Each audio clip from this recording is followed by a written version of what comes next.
Čau lidi, zdravím vás do dalšího videa a v dnešním díle se podíváme na 420 koňového vlka v rouše Beránčín, tak se pohodlně usaďte a jdeme na to.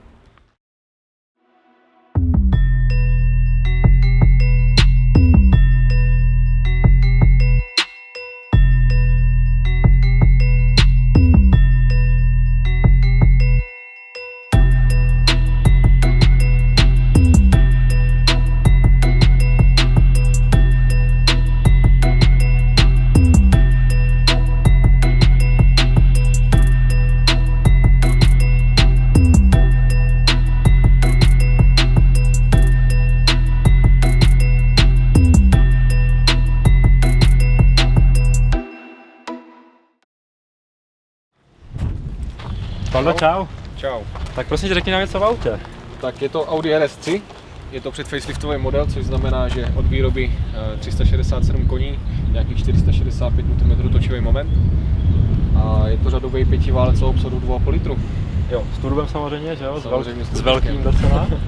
A ve vašem případě je teda trošku upravený, tak mi řekni, co tam je dělaný. V našem případě je tady daná Stage 1, což znamená, že se softwarově prodala řídící jednotka, kde ze série 367 koní je 425 vrchol a z točivého momentu 465 Nm, zhruba 580. Jo, tak to už je docela dost. A je tady ještě upravený tady to sání, že jo? Vlastně i s přívozem. Sání je od 034 Motorsport, je to kompletní karbonový sání, až s nástupem do turba. Samozřejmě je to otevřený sání, protože jestli si všimneš, tak je to zkosený ty hrany. A semka by se nevyšel airbox kvůli kapotě. Aha, takhle, jo. Takže kapota, jakmile se zavře, tak ona má tendenci jako kdyby dělat vršek toho sání, aby to netahalo teplý vzduch z motoru, jo, jasně. A sání bylo co nejúčinnější. Tady je vlastně i to odstínění, že jo? Odstínění teplný. A takže to je taková bezpečná varianta těch 425 koní, ten motor to zvládá v pohodě i převodovka, je to varianta pro člověka, který tuto Audi má a nechce se mu úplně investovat do té faceliftové, která má 400 koní od výroby, tak je to taková v uvozovkách bezpečná úprava, kdo chce trochu víc zábavy za méně peněz. Takže auto se dá říct, že i s tím softwarem bude stejně spolehlivý jak s tím z továrny? Určitě. Na software, kdy to auto mělo na těch 20 000, tak se upravovalo, momentálně má kolem 55 a jezdí bez jediného problému. Pravidelný olej, samozřejmě se dávaly lepší svíčky. Jo. Jinak jako v podstatě bez zásahu. Převodovka taky drží úplně v pohodě. Převodovka drží nádherně. Je to fakt vyloženě bezpečná úprava i pro ten motor. Jo. Že když chce člověk, aby mu to vydrželo, dokáže se o to auto starat, tak toto je ta varianta.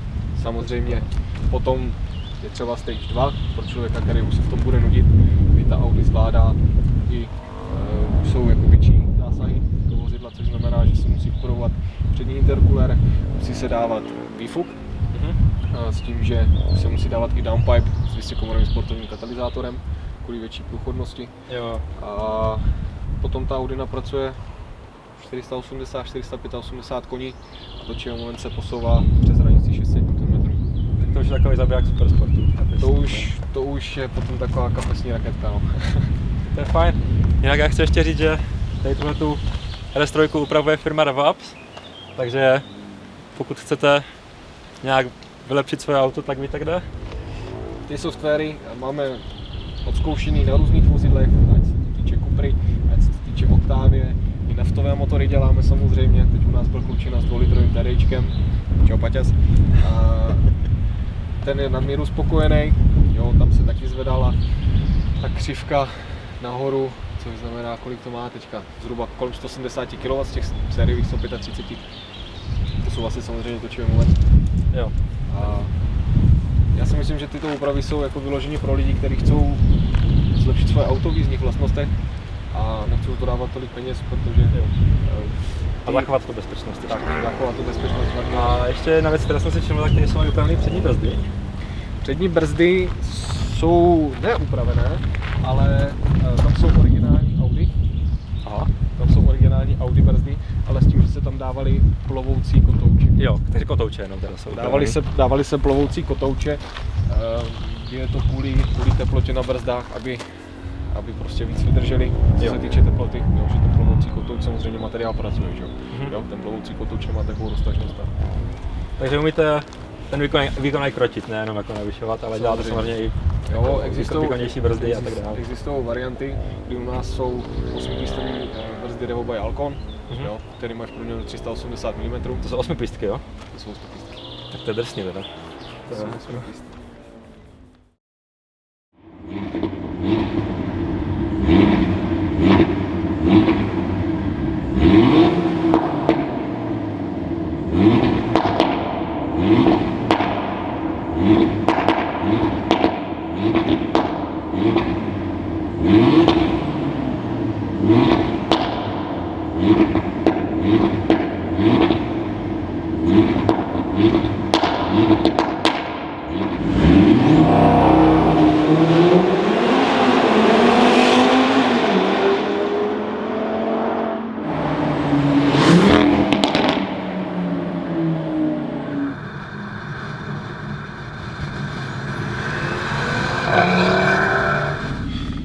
Tak jo, takže launch control v RS3, ty jo, to... Stáhneme trochu zadní okna, ať tam jde slyšet zvuk.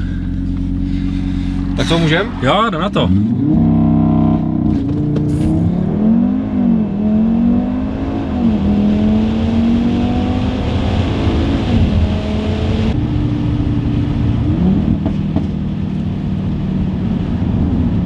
Ten zvuk je fakt neskutečný, já nechápu, jak tohle může být tovární výfuk, tyjo. Sice připlatkový, ale...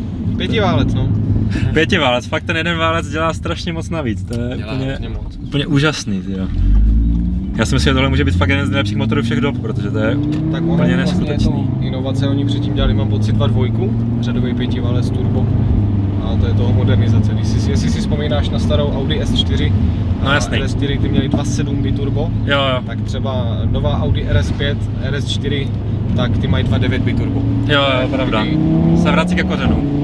Tak. Oni prostě celou dobu ví, co dělají, takže...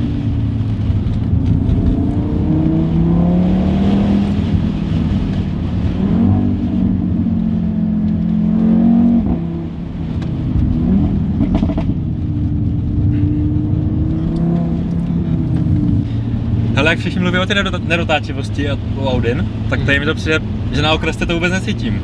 Ono totiž, ta nedotáčivost se hodně řeší, jako kdyby, jak to mám říct, tohle je psaný jako quattro. Samozřejmě quattro to být nemůže, protože z toho motoru... Jasný, ten motor není podélně uložený, takže... Který je příčně, tak oni quattro nedokážou udělat. Jo. Je Haldex 5. generace, který se snaží to quattro nahrazovat. Jo, vyloženě, když máš, a ještě to má motor před nápravnicí, když máš, řekl jsem blbost, má to motor na nápravnici. Když máš motor před nápravnicí, jako je Audi RS6, který je pravý quattro, jo, protože tam je motor dover, jasně, tam je zabírá 50 na 50, dáš do zatáčky plný plyn, motor má obrovskou tíhu, tě vynášet ven. Takže toto teda zase tak nedotáčivý není, chci říct. Pokud teda nejsi žítrnice. Jo, jasně, tak samozřejmě, když máš přehnaně rychlé nájezdy, tak je nedotáčivý každý auto, že jo, to je logický. Co se mě teda strašně líbí na té RS3, tak je ten interiér, protože tak jako nechci to tady úplně chválit jako do nebes, abych řekl, ať to nevyzní tak, že to je nejlepší auto na světě, ale podle mě tohle je fakt jako jeden z nejlepších interiérů všech dob, protože tady je minimum tlačítek, je to takový minimalistický, prostě božský interiér podle mě úplně. Je to jednoduchý, no. Je tady... Taky se mi líbí, že tady jsou vlastně analogový ještě normálně budíky, ty nový Audi už mají všechno digitální, že jo? Jsou super. Je to super, ale zastánce toho. Jsi digitální zastánce, jo? Ne, zastánce právě jo, analogových, jo.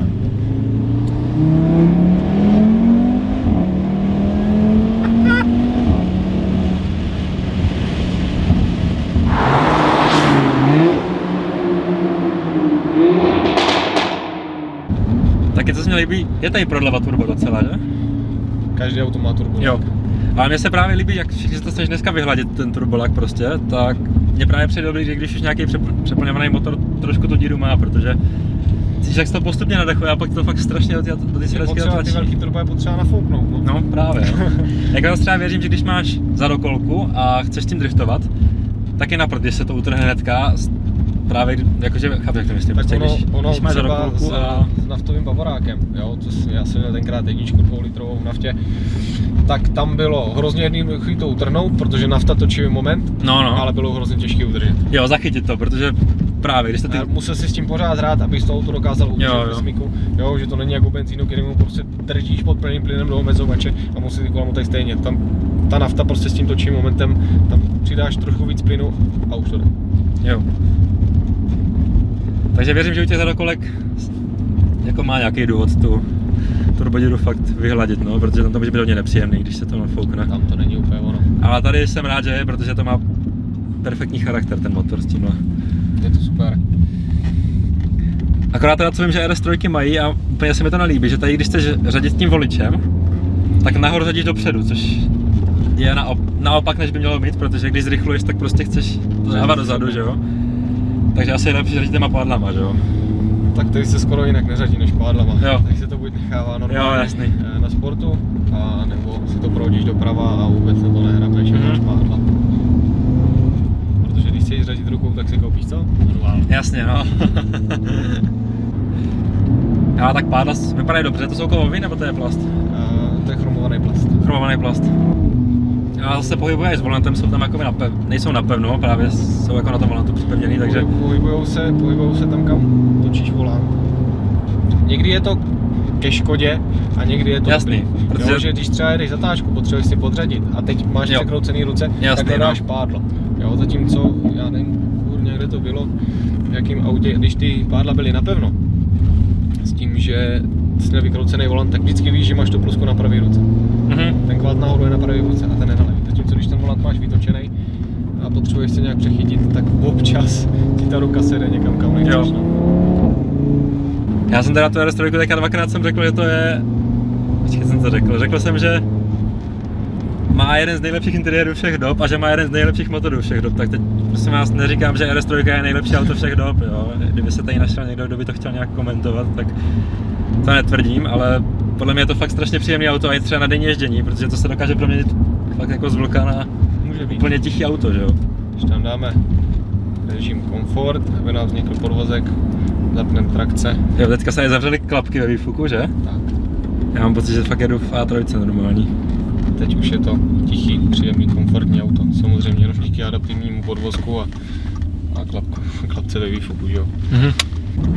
No a to quattro, tady tohleto quattro teda není úplně quattro, ale jak je to teda daný s tím přenosem síly? Kolik tady dozadu nebo dopředu, nebo dá se to nějak nastavit? A to si nastavuje samotná ta elektronika v tom autě. Já bych kecal. Já fakt nevím, jaký to má přenos vepředu, vzadu. Samozřejmě Haldex, jak všichni víme, tak funguje nejdřív na přední, pak na zadní nápravě. Jasně, takže to primárně předokolka a ta zadní náprava se připojuje v případě nouze, že? A u Audi, jakmile člověk potřebuje asi na ten individuál, dejme tomu, nebo ani ne tak na individuál, jako spíš na dynamik, se s tím chce vyblbnout, tak ona má fakt tu tendenci prostě držet 50/50 a to auto si řídí. Jo. A takže tahle ta 4kolka se dá říct, že je stavěná spíš jako na tu čistou efektivitu, než na to, aby se jezdil někde bokem v zatáčkách. Tak. Dej to zpátky do toho hlasitýho módu, protože mi to chybí už. Jdeme to do dynamiku. Oh yes.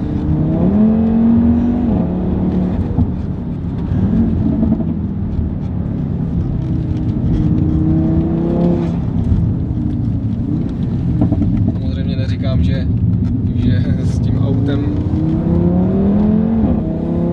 se driftovat nedá, jo, to už... Dá se to utrhnout teda? Samozřejmě, že dá.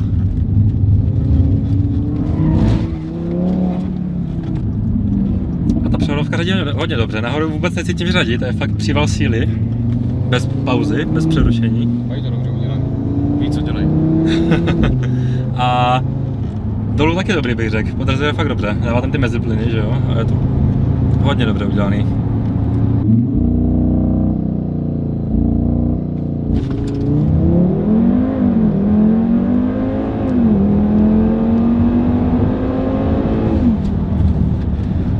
OK, tak takhle nějak vypadá launch control, ten foťák to absolutně nedává, respektive ten držák.